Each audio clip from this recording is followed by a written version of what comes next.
CBA deal? The players don't want to agree to what the owners are proposing? Perfect. Grab Asia Wilson, grab Sabrina, grab Sophie, grab the superstar, the main attraction, Caitlin Clark, and let's start this league fresh. Get rid of all the old, bitter players that think they're entitled to something. Pay those 5 ladies and move on from scratch. What that fan said might sound extreme on the surface, but in reality, they simply voiced what a growing section of the audience has been thinking quietly for months.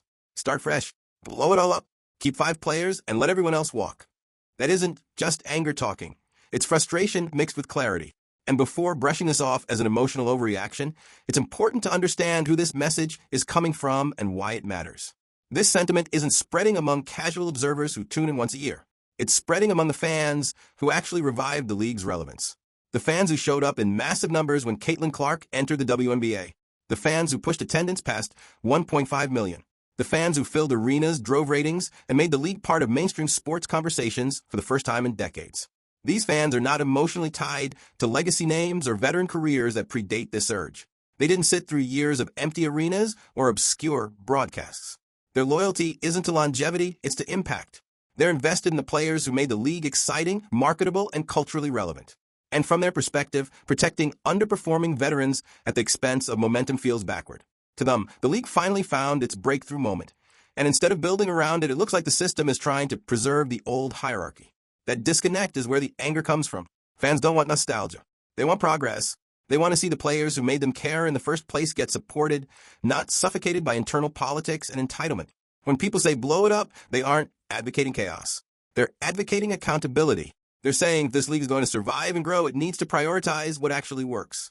And from their point of view, clinging to veterans who haven't moved the needle for a decade isn't loyalty. It's stagnation. This is why the sentiment matters.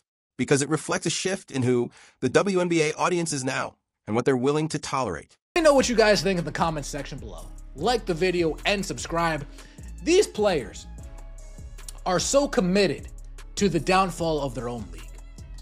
They've tried forever to get noticed by the mainstream. In comes Caitlin Clark. Finally, they get noticed. They've tried so long to get paid what they think that they're owed. In comes Caitlin Clark. Owners actually see someone that can make them dollar signs and they say, you know what? We'll compromise with you guys. We'll give $1 million contracts to some max players, average salaries of over $500,000, minimum salaries $250,000. We're willing to compromise. The moratorium announced in February 2025 adds critical context. When a CBA expires without a new deal, the league enters status quo. Old rules technically remain, but functionally, everything freezes. Every veteran becomes a free agent. Teams attempt to extend qualifying offers under the old salary structure. Players refuse to sign, expecting massive raises under a future CBA. The result? Total paralysis. Teams can't build rosters. Players can't commit to contracts. Free agency stalls. Planning becomes impossible. And each passing day erodes momentum heading into the 2025 season. This limbo doesn't just hurt owners or players. It hurts the league's credibility. Sponsors hesitate. Fans lose interest. The excitement Caitlin Clark generated doesn't wait forever. Momentum is fragile. And right now, the league is bleeding it out slowly, not because of lack of interest, but because of internal deadlock. That's the real crisis. Not money, not stars, not fans, but timing and the failure to protect the moment when everything was finally working. The players are going to be the reason why the WNBA folds. Their ego and their refusal to actually negotiate in good faith. Let's get right into it. WNBA and the Players Association agree to moratorium on league business.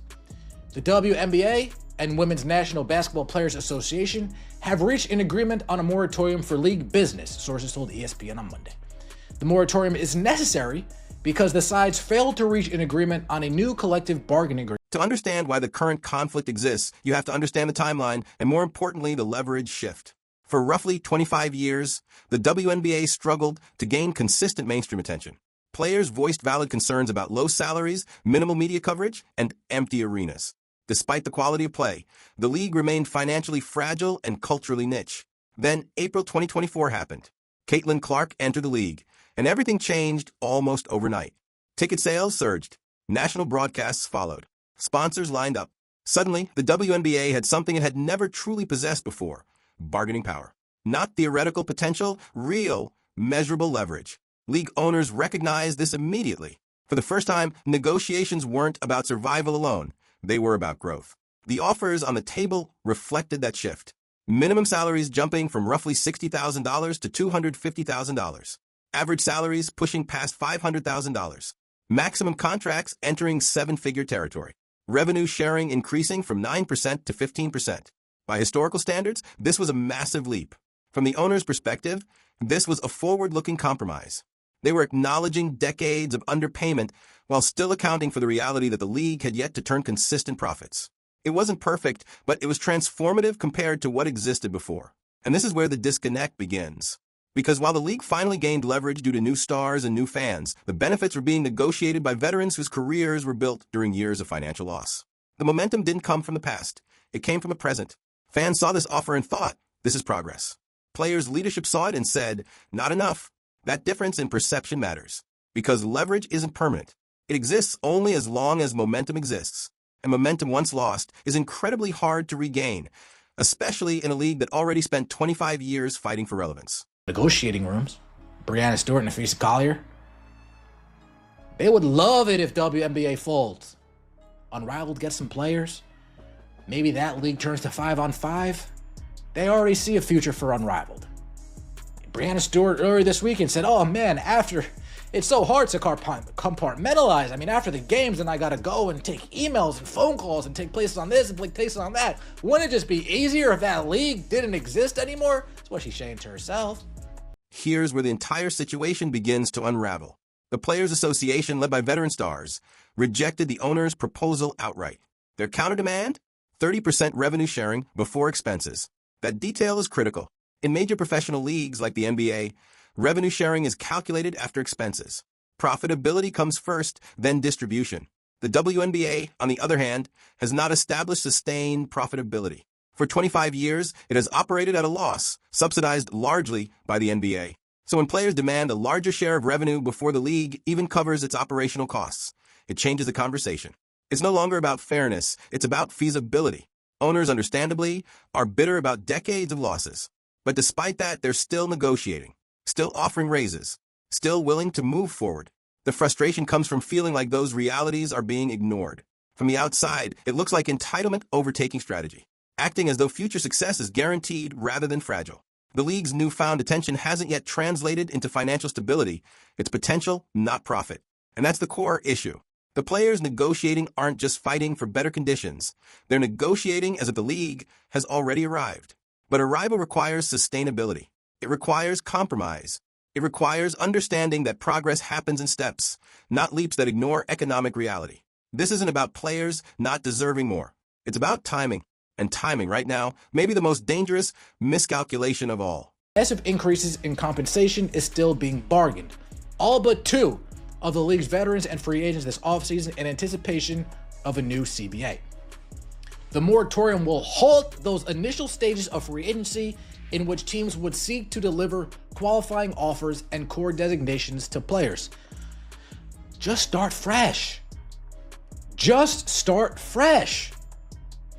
Call up Caitlin Clark and say, hey. Now look closely at who's sitting at the negotiating table. Brianna Stewart, Nika Mo, others deeply invested in Unrivaled.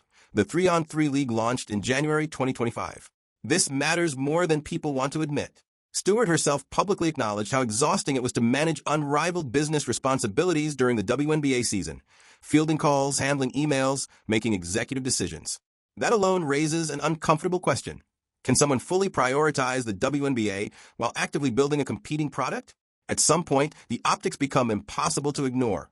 If the WNBA struggles or collapses under a failed CBA, Unrivaled benefits. Fewer obstacles, less competition, a clearer path to becoming the premier women's basketball platform.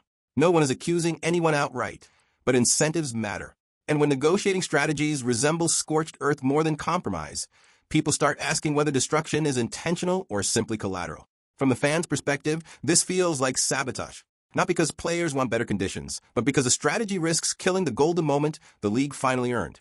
Instead of protecting momentum, it gambles with it. The question becomes unavoidable. Are these negotiations about strengthening the WNBA or replacing it?